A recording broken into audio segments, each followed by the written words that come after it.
Welcome to CastorsCorner.com. I'm your host Khalil here for another toy of the day here on our live YouTube channel. Yes, I say live. I'd like to do lives, but they're having trouble converting the videos, and it's just easier to do it this way. So yes, I can't have the chat, but please leave your comments below. You can go to CastorsCorner.com, our website, for a full gallery of these things and the past archive of everything we've done. And you can also follow us. We are at Kastor's Corner on all social media. Hit the subscribe button down below here and check out the Cornercast podcast. We've got some great shows. Sunny from the Sunny channel was on this week. We've got Adventures in Collecting. We've got Jesse and DJ coming back. We've got more guests. Brad the DCU Geek. We've got, and more we're booking for August, so we're very excited about some of that fun stuff. So you saw on our Instagram page that we got a giant box from Diamond. And while I'm going to tease out, I don't know if I can. Well, yeah, you can see a couple of the teases right there. We got Doom, we got Cyclops, we got the Mad Titan here. Getting ready for reviews. But tonight we are finishing up our Masters of the Universe look at the Masterverse, Masters of the Universe Revelation Masterverse line. We've looked at He-Man and Skeletor and Battlecat and Skelegod and Mossman. And we are ending tonight with the last figure in the line, or first wave, is Evil Lyn. She is, like, when the line started, when He-Man started, they gave two female characters, one on each side. We got Teela and we got Evil Lyn. And it's kind of those, like, matchup things where you get a good person, you get a bad one. You get their mirror, basically. They even use the same bodies for action figures with different paints and different heads. So, you know, they were tied together in the 80s for most of us, you know, as kids. And as I've gotten older, her story has actually gotten a little more in-depth and interesting. And it's been fun to see this character grow and change a little bit and not just be a copy of Teela, basically. And the new Masterverse figures gives her a lot more depth than we've seen in the past in action figure form. We've gotten some versions. We've got two different colors and things like that. But the alternate head you can see here with her long white hair. The scepter versus she also comes with a staff. We see in the trailer the staff itself, which is basically the size of the figure. You can see it here. Gets snapped in half in a fight with Teela, or what looks like a fight with Teela. And so she carries around her scepter. And it sort of fits on her belt. She's got an O-ring on her belt right there that it can fit in. But because of the size of it, like, it kind of, like, sits weird on there. I get what they were going for. I understand it, but it just doesn't, like, sit right in the holder. And I mean, you could do it like that, but then the gravity of it's not, well, it holds pretty well. But I think over time the gravity, because the heavier side is there, you know, that looks aesthetically a little bit better. And it fits the lines of the figure a little bit, so it doesn't look like it's kind of just like this. And she comes with a satchel, as our friend Alan called it in The Hangover. This is a satchel. It's got a little bit of color on the inside of it. But she's got a whole new costume, very dark blue. And she is, like, pumped. She is just completely shredded there. She's got muscles, like no end here. I think the detail work on her face is really well done. I think this is one example of, and you'll get better pictures in the gallery. I think this is one example where I think of all the figures in this wave one, she's got the best head sculpt, hands down.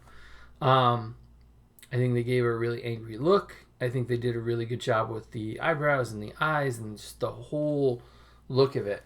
And it's equal. I don't know how she fits her hair under this head. The other thing is, I'm going to say this. I am worried about this neck peg. I'm going to be 100% honest with you. Getting that unmasked head, because she comes with her like crown on, just taking that on and off. It's a thin barbell, and honestly, you can see it's leaning a little bit this way, and that lean, that bend, is really due to taking this head off and putting that head on. This really bent the heck out of this thing. And even doing it now, I can see it bend. The hole there fits a little bit better, so it's easier to go on once you get it there. But I think that's also another stunning head sculpt. But I mean, she is absolutely shredded. Her arms are just really, really well defined. A lot more than we're used to for a character like her. She was always kind of like the petite Barbie, because she's always been a mirror of Tila. And so she's got her own look going for her here. And I'm dying to see the updated costume for Tila with the armor and stuff. Getting away from that 80s look. I'm really excited for it. I think it's going to be a really good figure, as long as they do the updated look, not the classic look for her. The other thing she's got going for her is texture. So her skirt has designs in it that I don't know are going to come out on camera as well, but you can see a little bit. There's a little bit of like design work in there. It's also textured, so there's a little bit of like grit to it. There's a little bit of like pattern to it. Her boots as well. I mean, her boots have enough texture that it looks like it's real leather. So I think that's a really good piece for it. The other thing she has is she comes kind of with, I guess what I would call casting hands, like spell casting, or like mental projection head, hands. And then she comes with the standard grip hand, so she can hold her scepter, or that. And then she comes with fists. So she comes with, let's see, we got 6 hands, so 3 sets of hands. So she's got the fists, she's got the open hands, and she's got her spell casting hands. So I think it's a pretty good mix of things. I like the updated costume. It's a deep blue, almost purple, throughout. And I like the color palette. I think the gray and the purple and the black all really work really well together, and really updates her look. So she's got her classic kind of crown helmet going, and then the face and the unmasked head really just set it apart from the 80s counterpart. I'm really excited to kind of see how these designs update, because I think He-Man really wasn't updated. Skeletor had some updates to his costume, but overall wasn't. Mossman's a complete update. She's more of a complete update, it feels like. So I'm excited to see Wave 2 and how those characters look different, to be honest with you. I want something different. I think that's, I've been in a lot of Facebook arguments lately, and the thing that keeps coming up is like, keep it the same, keep it the same, keep it the same. I don't want the same. If I want the same, I'll go back and watch the 80s cartoons, to be honest with you. And they weren't that good to begin with. They're kind of cringy now. So I want something updated. It might not be perfect. It might not be my cup of tea or anybody's cup of tea. But I would rather see the line and the property grow and change and evolve, and show new perspectives and give new characters some places. Because as I've been saying in a lot of these arguments is, these companies don't want to take a risk. Mattel doesn't want to come up with a new He-Man. They just know that He-Man's going to make them money, so they want to continue making that. And they'll make slight tweaks and changes, and it's going to piss off a lot of fans. But I think when the argument comes around, the valid points for the changes are that's the way they were made in the 80s, and that should be made that way today.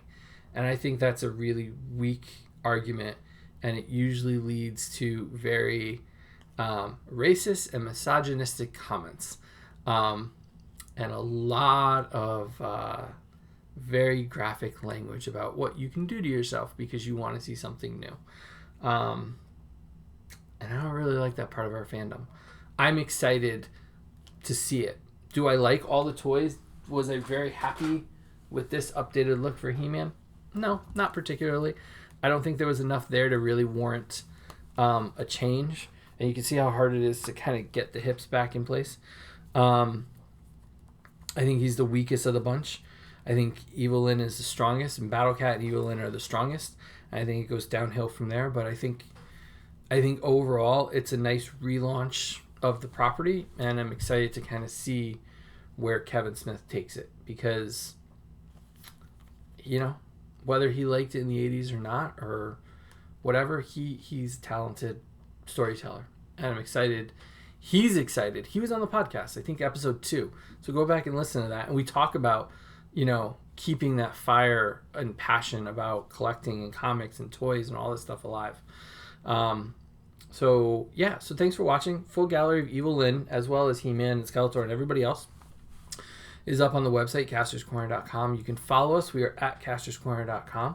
At Kastor's Corner on all social media. And check out the Cornercast podcast up on Apple Podcasts every Monday night, this week with our friend Sunny from the Sunny channel. So thanks for watching, guys. Oh, and hit the subscribe button. I think it's either below one of these two figures. So whichever one it is. One tells you to go watch a video and the other one tells you to subscribe. Do both. Do one and then the other. Because the more of you that subscribe, the more cool things we get to do, and then we get to share them with you. And we'll see you tomorrow night for another Toy of the Day here on castorscorner.com. Have a good night, everybody.